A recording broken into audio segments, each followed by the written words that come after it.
Imagine, for a moment, that it is the year 1520. You are not a historian, looking back across the comfortable distance of 5 centuries. You are here, now. You are a Spanish conquistador, a soldier of fortune who has gambled everything to follow Hernán Cortés into the heart of an unknown empire. You are standing in the middle of Tenochtitlan, the capital of the Aztec world, a city that defies belief. It is a vast, floating metropolis, a Venice of the New World, built on a series of man-made islands in the center of a great, shimmering lake. The air is thick with the scent of wood smoke, of strange, exotic flowers, and the distant, unfamiliar smell of cocoa. You are surrounded by towering, brightly painted pyramids, bustling marketplaces filled with goods you have never seen, and a people whose civilization is as complex and as alien to you as the surface of the moon. And in the very heart of this impossible city, you have been shown a room, a treasure house, that redefines your entire understanding of wealth. It is not just a room filled with gold coins. That is a concept too small, too European. This is a room filled with the accumulated tribute of an entire empire, the material embodiment of a civilization's power. There are stacks of solid gold bars, smelted down from tribute, each one heavy enough to require 2 hands to lift. There are chests overflowing with intricate jewelry, with necklaces and pectorals and earrings crafted with a skill that makes the finest jewelers of Spain look like clumsy apprentices. There are ceremonial shields and helmets, covered in a delicate mosaic of turquoise and shimmering gold leaf. There are life-size sculptures of animals, jaguars, eagles, serpents, all cast in pure, gleaming gold. The sheer, raw weight of it is staggering, an estimated 200 tons of gold, silver, and precious stones. A fortune so vast it could destabilize the entire economy of Europe. This is the legendary treasure of the Emperor Montezuma, and within a year, every last ounce of it will vanish from the face of the earth. Tonight, our journey is not into a story of grand adventure or glorious discovery. It is a slow, methodical, and deeply boring investigation into a catastrophic failure.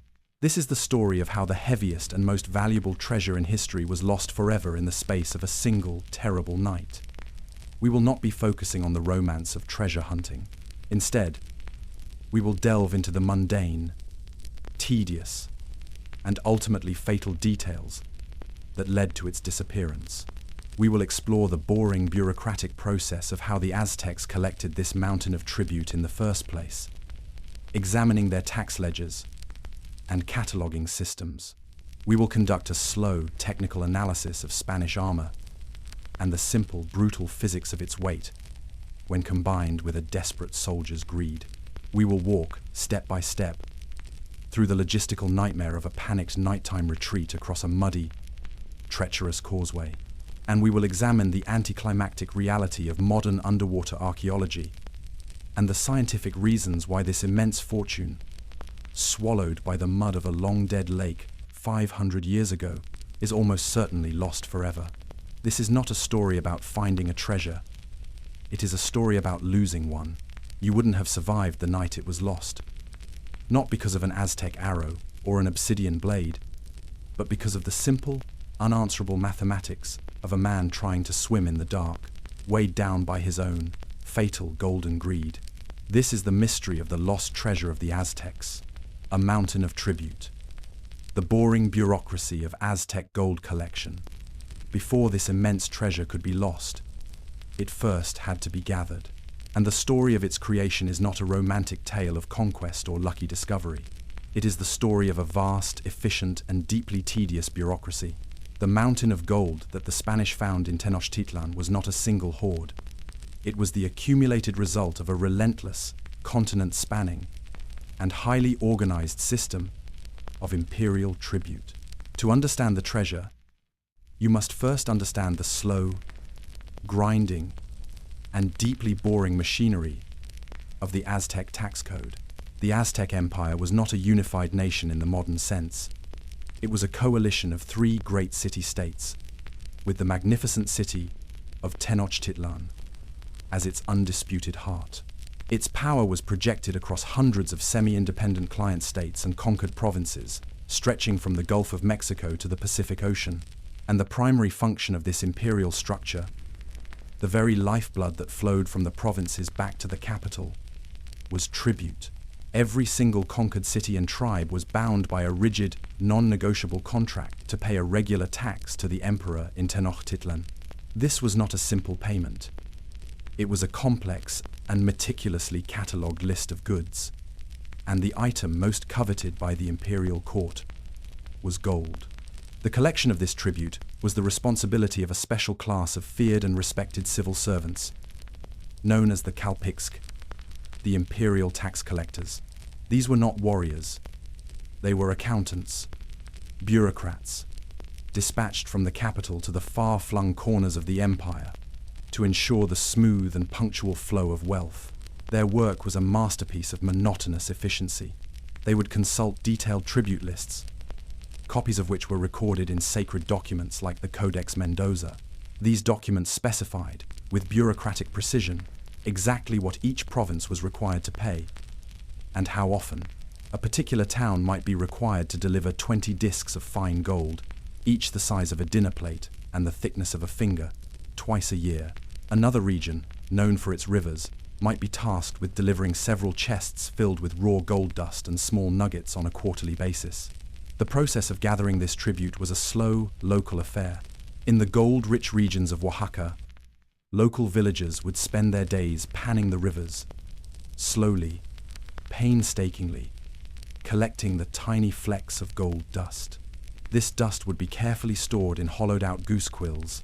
Other communities were tasked with delivering finished goods, and their master goldsmiths would spend their lives in their workshops, slowly, methodically, transforming this raw material into the intricate jewelry and ceremonial objects demanded by the emperor.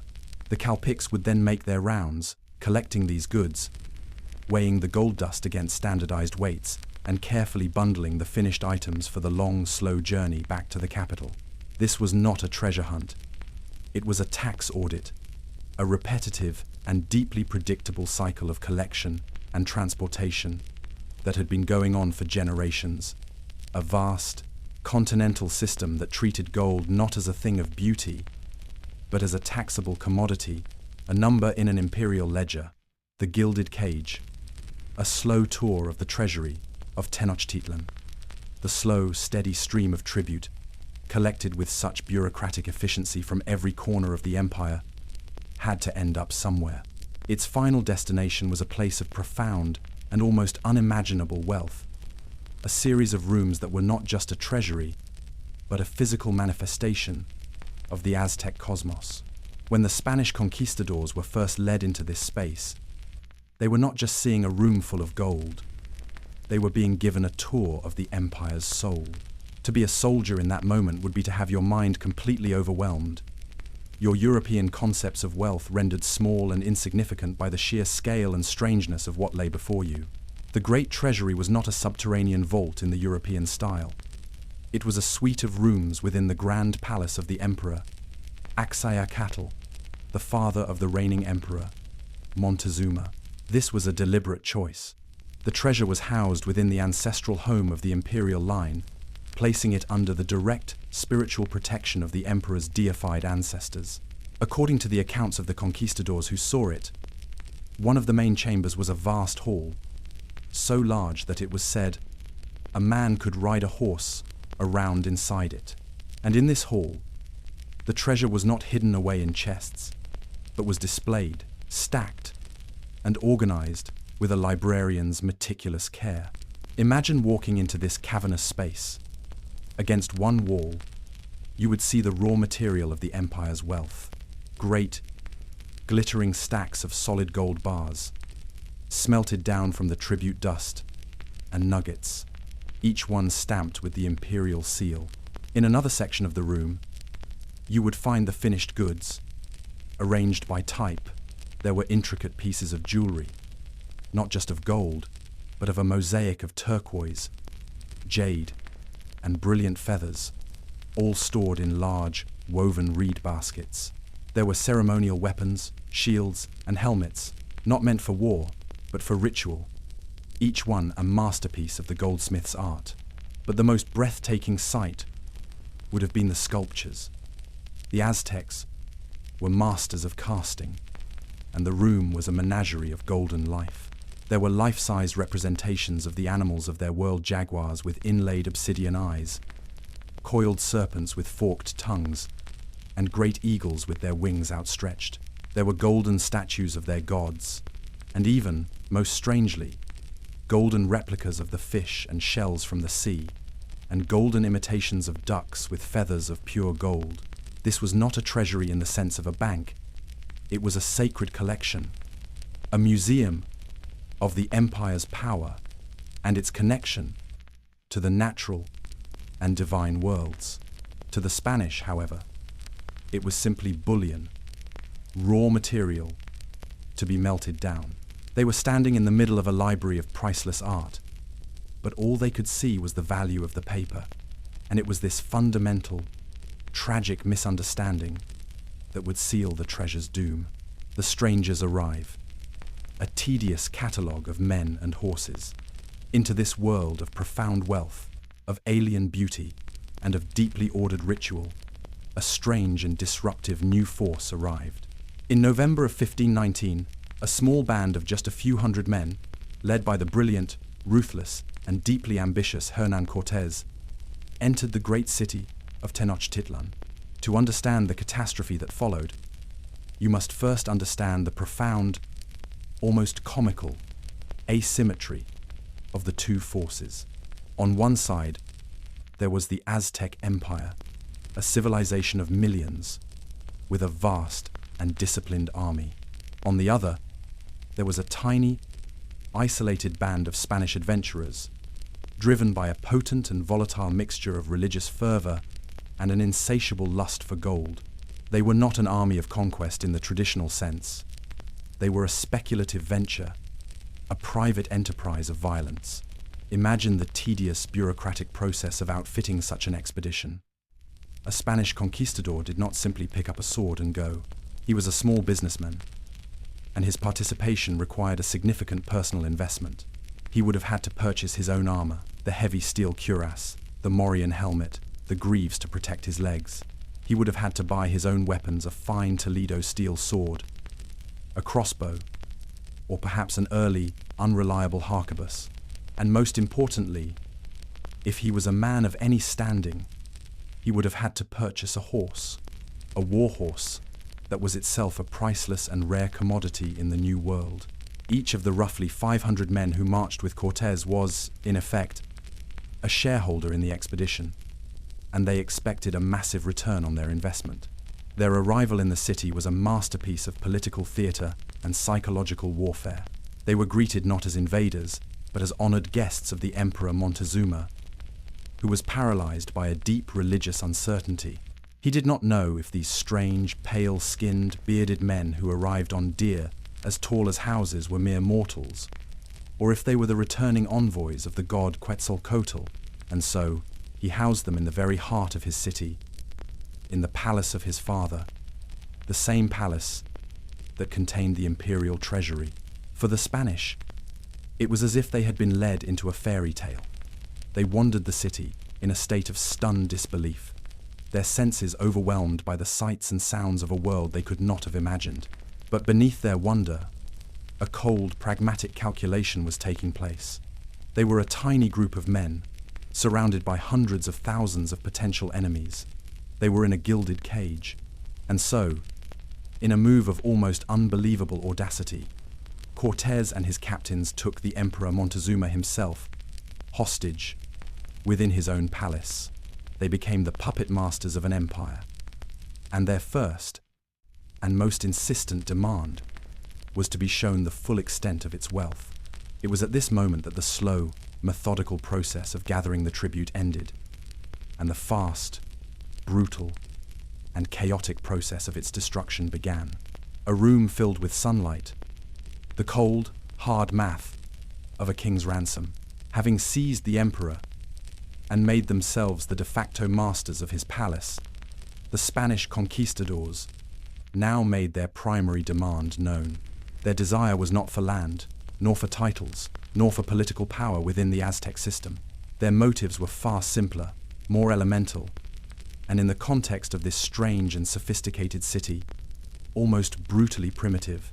They wanted gold, and so, the captive Montezuma, in a gesture of appeasement that he hoped would satisfy the strange, insatiable hunger of his guests, gave the order to open the doors to the treasury of his father, Axayacatl. For the handful of Spaniards who first stepped across that threshold, it was a moment that shattered their very understanding of wealth, a sight so overwhelming that even their own breathless, feverish accounts could barely do it justice. Imagine stepping from the cool, shadowy corridors of the palace into a vast, cavernous chamber. There are no windows. The only light comes from the flickering torches held by your comrades, and their unsteady flames are reflected in 1,000 different points of light, creating a dazzling, glittering, and almost blinding spectacle. The room is a dragon's hoard, a physical manifestation of an entire empire's power, a place where the sun, it seemed, had come to die and leave its golden blood upon the floor. The sheer, raw volume of it was the first shock. This was not a king's treasury in the European sense, a few carefully guarded chests of coins and jewels. This was a warehouse of the sun, great, organized stacks of solid gold bars, each one stamped with the imperial seal, were piled against the walls. Woven reed baskets the size of a man's torso were filled to the brim with fine, glittering gold dust, the raw tribute from the riverlands. But it was the art that was most staggering. In the flickering torchlight, you would see a menagerie of golden life. There were life-size statues of the gods, their features both beautiful and terrifying. There were ceremonial shields and helmets, not made for war, but covered in a delicate mosaic of turquoise, jade, and shimmering hummingbird feathers, all held in a matrix of pure gold. And there were the animals, golden jaguars with inlaid obsidian eyes that seemed to watch you from the shadows, coiled golden serpents with forked tongues, and great eagles with their wings outstretched as if in mid-flight. There were even golden replicas of the fish and shells from the sea, and golden imitations of ducks with feathers of pure gold.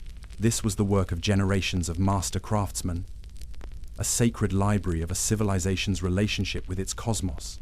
For the Spanish soldiers, men who came from the impoverished and hard-scrabble lands of Extremadura, this was a sight that bordered on the supernatural.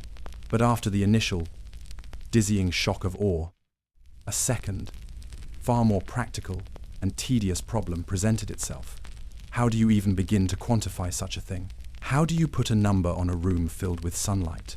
The conquistadors were not art critics. They were shareholders in a violent, high-stakes business venture, and they needed to conduct an audit. And so began the slow, grinding, and deeply boring process of trying to translate this magical, artistic wealth into the cold, hard, and familiar mathematics of European finance. Cortés appointed a treasurer, and a group of his most trusted men were tasked with creating an inventory. This was not a simple matter of counting coins. It was a logistical and intellectual nightmare. How do you assign a value to a life-sized golden jaguar? How many ducats is a ceremonial shield inlaid with 1,000 iridescent feathers worth? The soldiers, their minds ablaze with greed, began to argue. They tried to weigh the individual pieces, using their own crude scales, but the objects were too large, too irregular. The process descended into a tedious, frustrating cycle of estimation and dispute. They were like accountants trying to audit a dream. For weeks, this was their work, a slow, painstaking, and ultimately futile attempt to catalogue an alien concept of value. And it was through this boring, bureaucratic process of trying to quantify the treasure that the decision was made that would seal its fate and trigger the catastrophe to come. The art was worthless to them. It was the raw gold content, the simple, measurable weight of the metal itself, that mattered. The treasure, they decided, had to be destroyed so that it could be properly counted. The Foundry of Tears, the monotonous process of smelting priceless art into bullion. The great inventory was complete, or at least, as complete as it was ever going to be. The Spanish, having spent weeks in a state of bewildered, gold-drunk confusion, had finally arrived at a cold, hard, and deeply pragmatic decision. The intricate beauty of the treasure, the centuries of cultural and religious significance embedded in every golden feather and turquoise mosaic, was worthless to them. It was an obstacle. The value, they determined, was not in the art, but in the raw weight of the metal itself. And so, in order to properly divide this immense fortune amongst themselves, according to the strict, contractual shares of their expedition, the art had to be destroyed.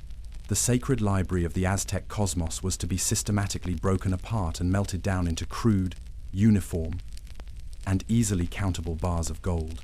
What followed was not an act of dramatic, chaotic plunder. It was a slow, methodical, and deeply boring industrial process. A 3-day-long act of cultural annihilation conducted with the dispassionate efficiency of a factory assembly line. Cortés gave the order, and the royal goldsmiths of the Aztec Empire, the very men whose ancestors had created these masterpieces, were now commanded, as prisoners in their own city, to become the instruments of their destruction. Imagine the profound, soul-crushing despair of these master craftsmen. They were being forced to take their own sacred history, the physical embodiment of their gods and their culture, and to feed it, piece by piece, into a furnace. The process began with a brutal and systematic dismantling. The great, life-sized golden sculptures were broken apart with hammers. The delicate ceremonial shields were stripped of their shimmering feathers and turquoise inlays. The precious materials cast aside in a heap on the floor, like so much garbage. The intricate necklaces and pectorals were unstrung, their component parts tossed into woven baskets. This was the first, tedious stage, the slow, repetitive, and heartbreaking work of reducing a room full of priceless art into a pile of scrap metal. Then came the fire. The Spanish ordered the construction of several large, primitive clay furnaces. The Aztec goldsmiths, using their traditional charcoal and blowpipes, brought these furnaces to a searing heat, and then, for 3 days and 3 nights, they began the slow, monotonous work of feeding the treasure into the flames. They would take a basket of golden objects, dump it into the crucible, and watch as the intricate forms, the faces of their gods, and the shapes of their sacred animals would lose their definition, slump, and dissolve into a shimmering, molten pool of liquid gold. Once a sufficient amount of gold had been melted down, it would be poured into crude, hastily made clay molds, where it would cool into rough, uneven, but easily stackable bars. This was the rhythm of the foundry of tears, the clang of the hammer, the roar of the furnace, the quiet hiss of the molten gold being poured. It was a slow, repetitive, and deeply profane process that went on for 72 straight hours. The Spanish soldiers stood guard, their faces lit by the orange glow of the fires, watching the pile of scrap metal shrink and the stack of plain gold bars grow. They were not warriors in this moment. They were accountants, overseeing a grim and terrible audit. By the end of the 3rd day, the great, magical menagerie of the treasury was gone forever. The room that had once held a universe of art and meaning was now just a warehouse, containing a neat, manageable, and deeply boring stack of 180,000 pesos worth of standardized gold bullion. The magic had been bled out, the spirit had been exorcised, and all that was left was the cold, hard, and ultimately, fatally heavy math of greed. The uprising, the ticking clock to a desperate escape. The great work of destruction was complete. The sacred golden art of an empire, the accumulated wealth of a century of tribute, had been reduced to a neat, portable, and spiritually dead stack of bullion.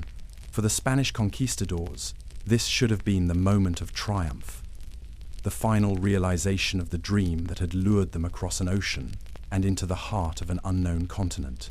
But the air in Tenochtitlan was changing.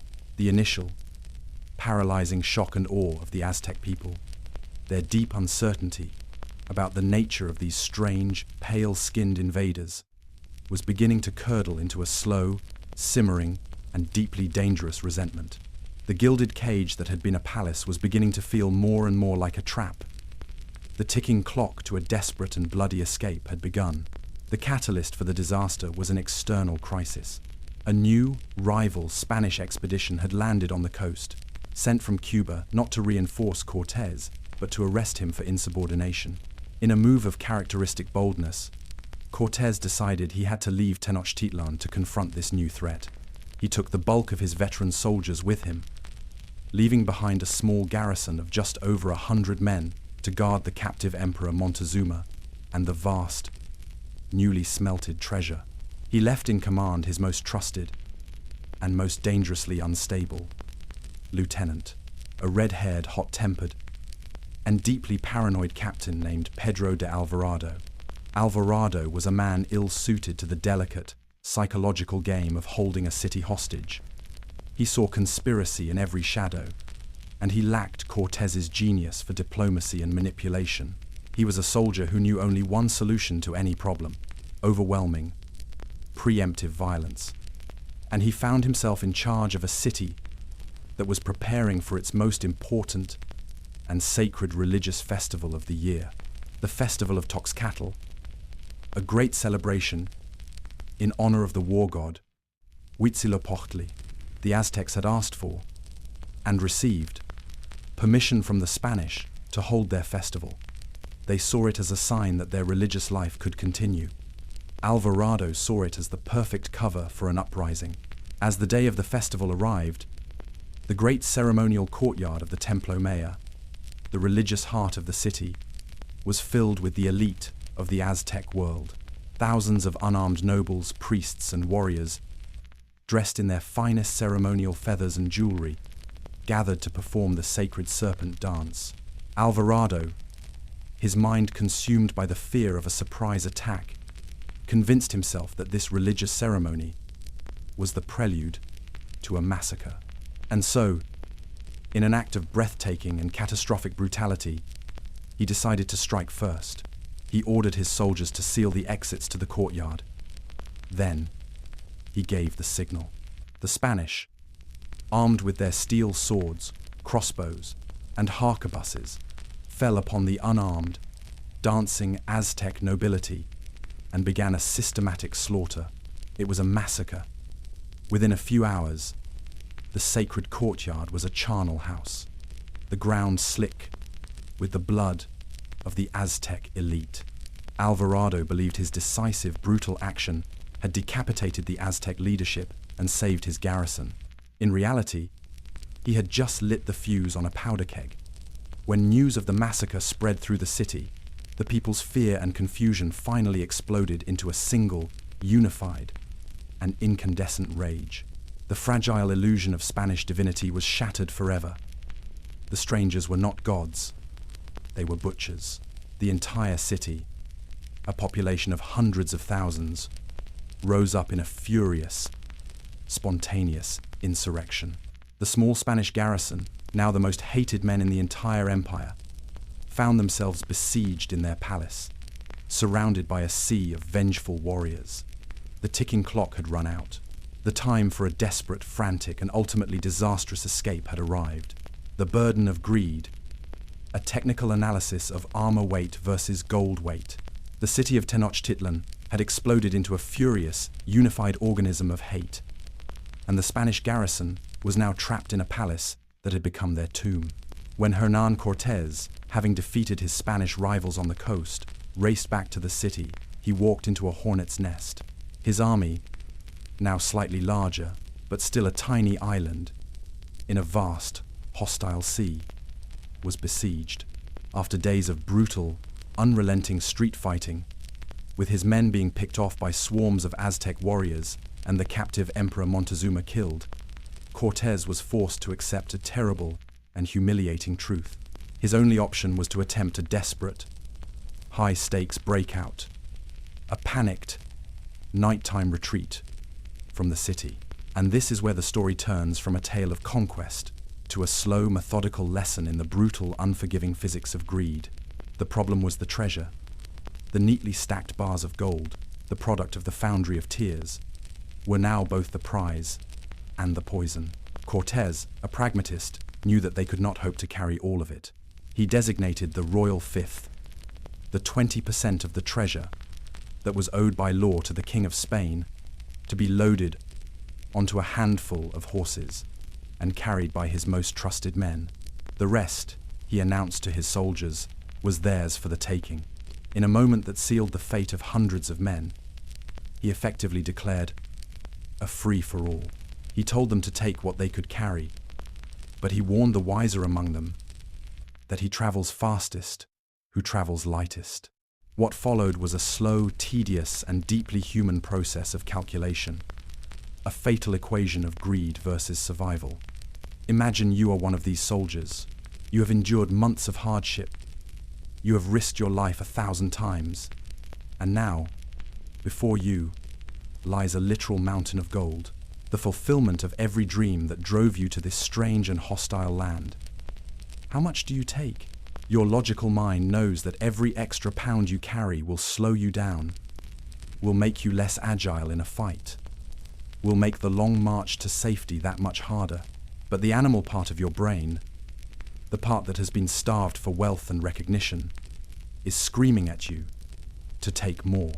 And so began the pathetic and desperate work of modifying their own equipment to carry the plunder. Soldiers would stitch hidden pockets into their doublets and pour the heavy gold dust directly into them. They would take the solid gold bars and, using their daggers, painstakingly cut them into smaller, more manageable pieces that could be shoved into their boots or under their steel cuirasses. They would string priceless jewels and heavy golden necklaces around their necks, turning their own bodies into walking treasure chests. Each man made his own, private, and ultimately fatal calculation. And in this calculation, they failed to account for the single most important factor, the immense, crushing weight of their own existing equipment. A Spanish conquistador in full armor was already carrying a significant load. A steel morion helmet, a heavy cuirass covering the chest and back, and steel greaves on the legs could weigh upwards of 50 to 60 pounds. Add to this the weight of a steel sword, a dagger, perhaps a shield and a crossbow, or a heavy harquebus, and the soldier was already a slow-moving beast of burden. To then add another 30, 40, or even 50 pounds of solid gold was not just an encumbrance, it was a death sentence. The cold, hard math that they failed to do in that treasure room was this: a man so heavily laden, if he were to fall into the shallow, muddy waters of the lake, would sink like a stone. He would be physically incapable of standing up again. His own personal share of the greatest treasure in history would become the anchor that dragged him down into the suffocating mud. La Noche Triste. A step-by-step breakdown of a doomed retreat. The decision was made. The gold was distributed. The night of June 30th, 1520, was dark, moonless, and shrouded in a damp, drizzling mist. It was the perfect cover for a desperate escape.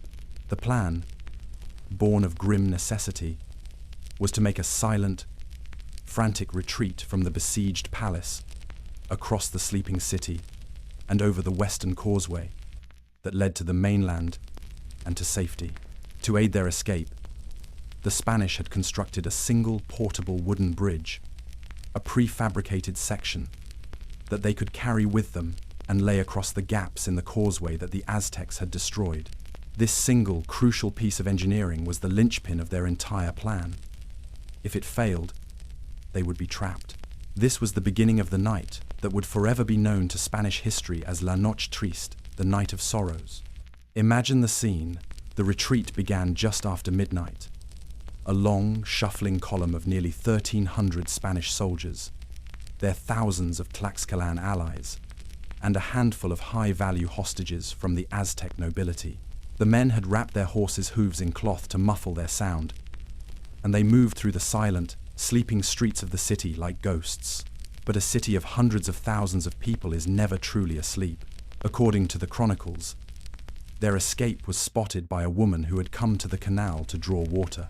Her cry of alarm, followed by the deep, booming sound of the great serpent skin drum from the top of the Templo Mayor, was the signal that turned their silent retreat into a frantic, chaotic race for survival. Within minutes, the city exploded into a furious symphony of war. The canals on either side of the causeway swarmed with thousands of Aztec warriors in their war canoes, who began to rain a storm of arrows, spears, and stones down upon the trapped and terrified column of retreating soldiers. The Spanish, weighed down by their armor and their stolen gold, could do little to fight back. The causeway itself became a death trap. The portable bridge, under the immense weight of the retreating army, became stuck in the mud at the first gap and could not be moved. The column began to break apart into a series of isolated, desperate struggles. The men at the front of the column, the vanguard, led by Cortés himself, managed to push across the gaps by clambering over the bodies of their fallen comrades and horses that were beginning to fill the channels. But for the men in the middle and the rear, the situation was hopeless. They were bogged down, easy targets for the swarms of Aztec warriors, weighed down by their heavy armor and the even heavier burden of their greed. Any soldier who stumbled or was pushed from the narrow causeway into the shallow, muddy waters of the lake was doomed. They sank instantly into the suffocating mud, their stolen gold acting as a fatal anchor. The Night of Sorrows was a perfect, brutal storm of logistical failure, of military chaos, and of a landscape that had become an active and hostile enemy. The Causeway of Death, a mundane geographical survey of Lake Texcoco. To truly understand the catastrophe of La Noche Triste, you must first understand the landscape where it took place. The retreat was not a simple flight across an open field. It was a desperate struggle against a piece of geography that was both a marvel of ancient engineering and a perfect, inescapable death trap. The great city of Tenochtitlan was a fortress, and its greatest defense was not its walls or its warriors, but the vast, shallow, and treacherous body of water that surrounded it. Lake Texcoco, the very causeways that were the arteries of the city, connecting it to the mainland, would, on this one terrible night, become its veins, bleeding the Spanish army to death. A modern person thinks of a lake as a single, unified body of deep, fresh water. Lake Texcoco was nothing of the sort. It was a vast and complex system of interconnected, shallow, brackish lakes, a remnant of a much larger body of water that had once filled the entire valley of Mexico. The water was not deep. In many places, a man could stand with his head and shoulders above the surface. But this was not a source of safety. It was the source of the greatest danger. The bottom of the lake was not solid ground. It was a deep, thick, and incredibly soft layer of silt and mud, a treacherous, suffocating ooze that would give way under the slightest weight. The causeways themselves were triumphs of Aztec engineering. They were long, raised earthen dikes, built up from the muddy lake bed, often stretching for miles across the water. They were not wide, modern highways. They were narrow, perhaps only 20 to 30 feet across, just wide enough for a few men to walk abreast. And they were deliberately designed to be vulnerable. At several points along their length, they were cut by wide gaps, spanned by removable wooden bridges.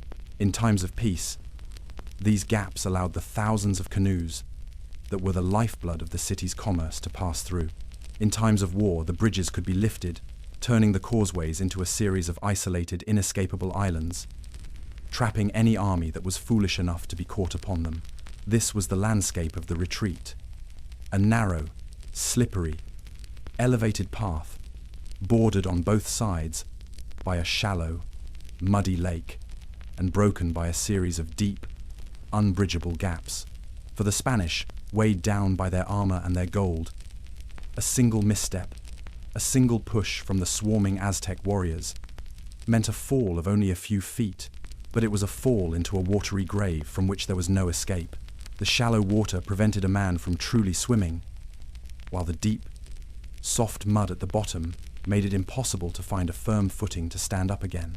The causeway was not just a road, it was a perfect, linear killing ground, an engineering marvel that had been turned into an instrument of their destruction. The drowning mechanics. Why a pocketful of gold was a death sentence. For the desperate, terrified men trapped on the narrow causeway, the greatest enemy was not the storm of arrows and stones raining down on them from the Aztec war canoes, but a far more mundane and unforgiving force, the simple, brutal physics of displacement and weight. To understand why the retreat turned into such a catastrophic massacre, you must first understand the cold, hard science of drowning, a process that was fatally accelerated by the very treasure these men were trying to save.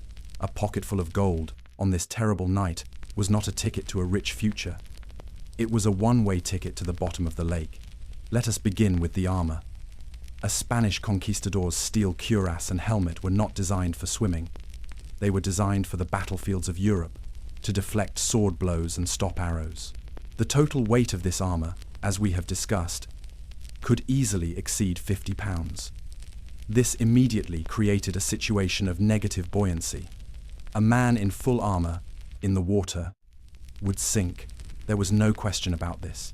Survival, therefore, depended entirely on his ability to touch the bottom and stand up. And this is where the unique, treacherous geography of Lake Texcoco played its fatal role. The lake was shallow, perhaps only 5 to 6 feet deep, in many places along the causeway. This should have been a survivable depth. A man who fell in should have been able to simply stand up, his head and shoulders above the water, and try to clamber back onto the causeway. But the bottom of the lake was not solid sand or rock. It was a deep, thick, almost liquid layer of soft, suffocating mud and silt. A man in heavy armor, falling into this environment, would not find a firm footing. His feet would sink deep into the ooze, which would act like a powerful suction, holding him down. Now, add to this already fatal equation the extra, dead weight of the stolen gold. An extra 30, 40, or even 50 pounds of gold bars and dust, stuffed into pockets and under armor, did more than just increase the soldier's weight. It fatally altered his center of gravity. It made him impossibly top-heavy and unbalanced. Even if a man, by some miracle, managed to find a semi-solid patch of ground to stand on, the simple act of trying to regain his footing, of trying to stand up against the pull of the mud, would be almost impossible while carrying such a dense, awkwardly distributed load. And so, the final, terrifying moments for hundreds of the conquistadors would have been a slow, silent, and deeply personal struggle against the laws of physics. It would be a frantic, thrashing battle in the cold, dark water, a desperate attempt to unbuckle a heavy steel cuirass with numb fingers, or to shed a heavy satchel of gold, all while being held down by the relentless grip of the mud. For most, this struggle would last only a minute or two before their lungs filled with the brackish water of the lake, their stolen fortune serving as the anchor that held them down in their unmarked, watery grave. A silent dispersal, the anticlimactic loss of a fortune in the mud. The night of sorrows was over, as the first, grey, and unforgiving light of dawn broke across the Valley of Mexico. The full scale of the catastrophe was revealed. The causeway was a scene of unimaginable carnage, a horrific tableau of dead men and horses, all submerged in the shallow, muddy waters of the lake. But of the great treasure, the mountain of gold that had been so meticulously and brutally smelted down, there was almost no sign. The greatest and most concentrated fortune in the history of the Americas had not been captured, nor had it been heroically defended. It had simply, silently, and anticlimactically vanished into the mud. The process of its loss was not a single dramatic event.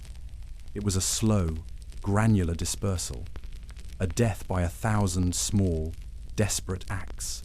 Imagine the chaos on the causeway. A soldier, weighed down by 50 pounds of gold and 60 pounds of armor, stumbles and falls into the water.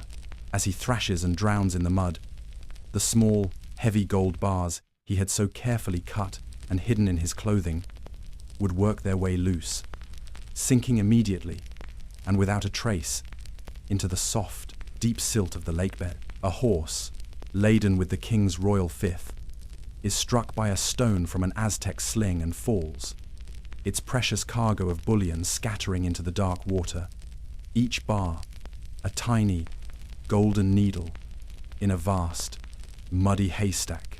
Another soldier, realizing that his greed is about to cost him his life, might desperately try to shed his golden burden, tearing at the hidden pockets in his doublet and casting the heavy dust and jewels into the lake in a frantic bid to lighten his load.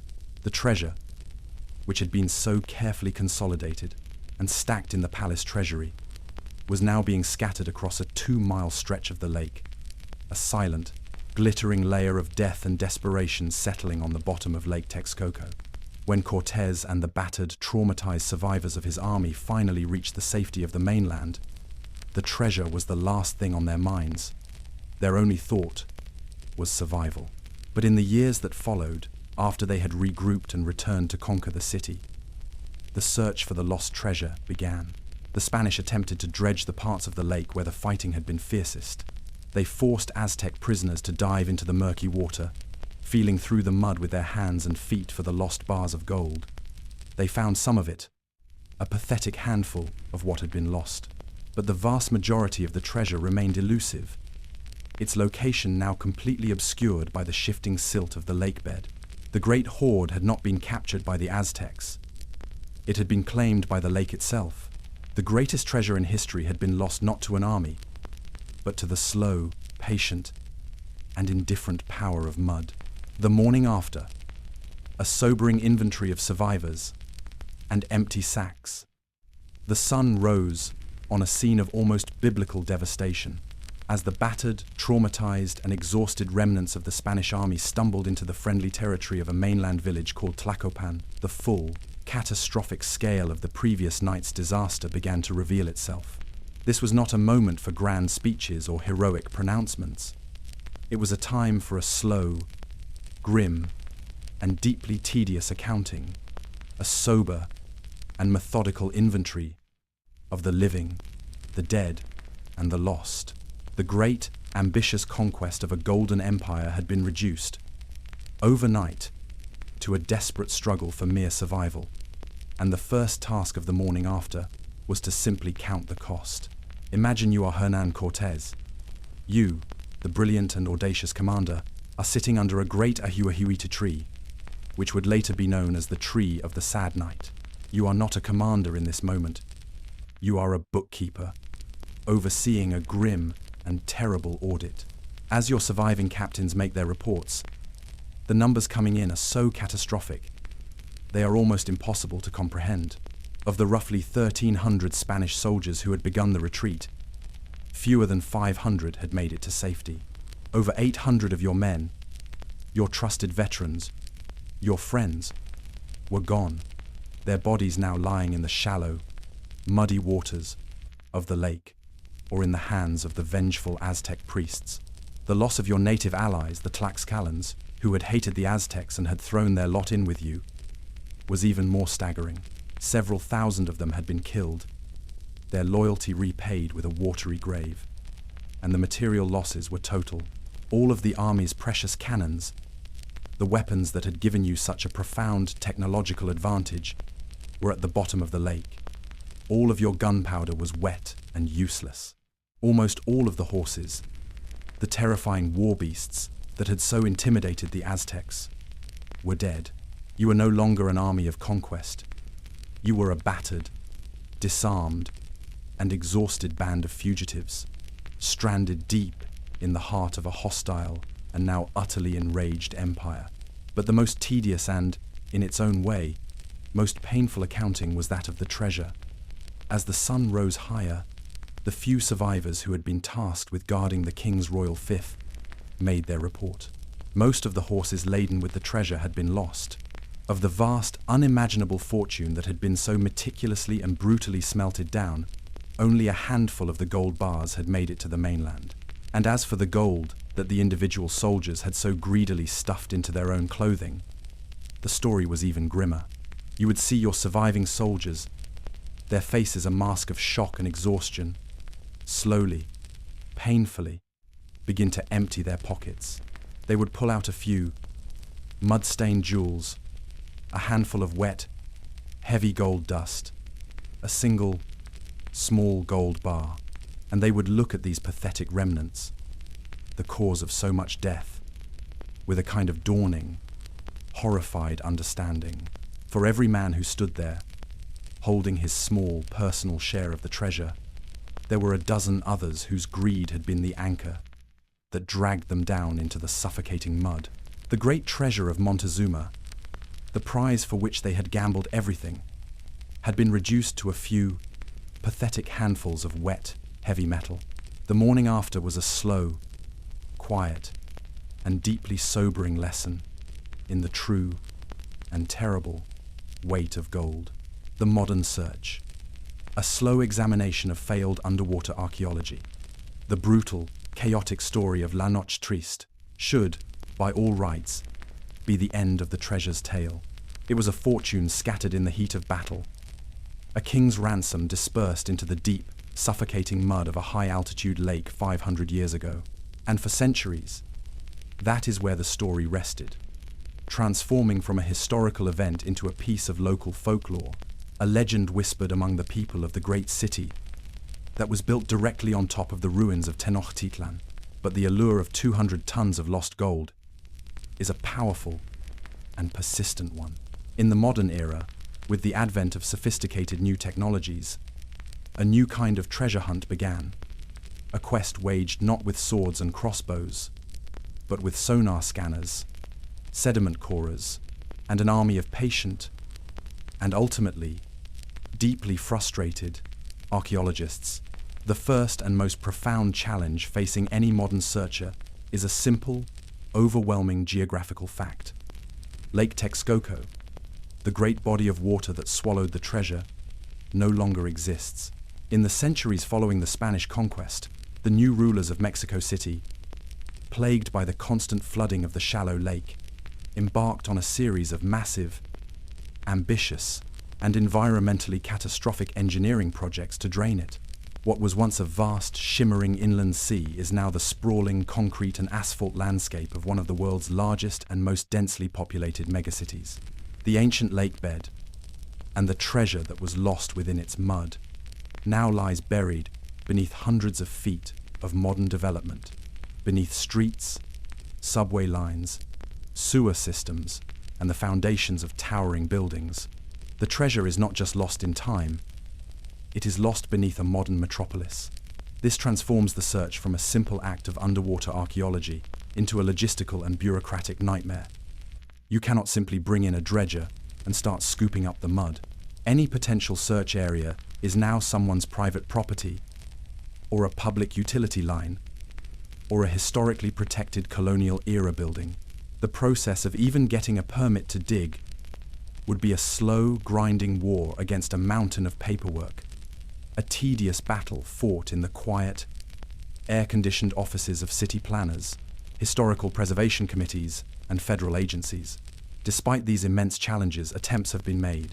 In the 1970s, as Mexico City was constructing its new metro system, the deep excavations for the subway tunnels provided a rare window into the ancient lake bed.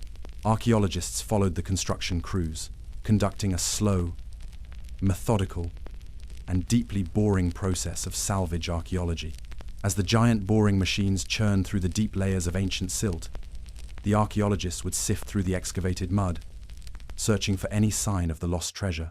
They found a wealth of Aztec artifacts, pottery, obsidian blades, even the occasional human skull, but they did not find a single, verifiable ounce of the lost gold from La Noche Triste. More recently, researchers have deployed more sophisticated, non-invasive technologies. They have used ground-penetrating radar to peer beneath the city's streets, sending radio waves into the earth and listening for the faint echo of a large, metallic deposit. But the results are always a chaotic, unreadable mess. The ground beneath Mexico City is not a clean, natural landscape. It is a complex, stratified jumble of old Aztec foundations, colonial-era pipes, modern sewer lines, and a century's worth of rubble and landfill. The radar signals are hopelessly confused by this modern clutter, making it impossible to distinguish the signature of a hoard of gold from the echo of a buried sewer pipe. This is the anticlimactic reality of the modern search, a slow, expensive, and deeply frustrating process that has yielded absolutely nothing.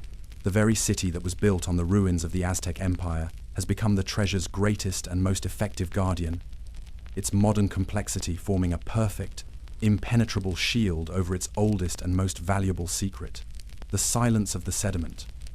Why the treasure is likely lost forever. The romantic allure of a lost treasure lies in the belief that it is still out there, intact, a single, glittering hoard waiting in a secret, forgotten place for a lucky discoverer to stumble upon it. But the final, dispiriting, and deeply boring truth of the lost Aztec treasure is that it is almost certainly gone forever, not because it was found, but because it has been slowly, methodically, and completely erased by the patient, unforgiving forces of geology and chemistry. The greatest treasure hunt in the Americas has been defeated not by a lack of trying, but by the slow, inexorable reality of sediment and time. To understand this anticlimactic end, we must return to the nature of the lake bed itself. Lake Texcoco was not a clean, sandy, bottomed lake. It was a shallow, silty environment, and for thousands of years before the Aztecs even arrived, it had been the repository for a constant, slow rain of fine-grained sediment, volcanic ash, and organic material washing down from the surrounding mountains.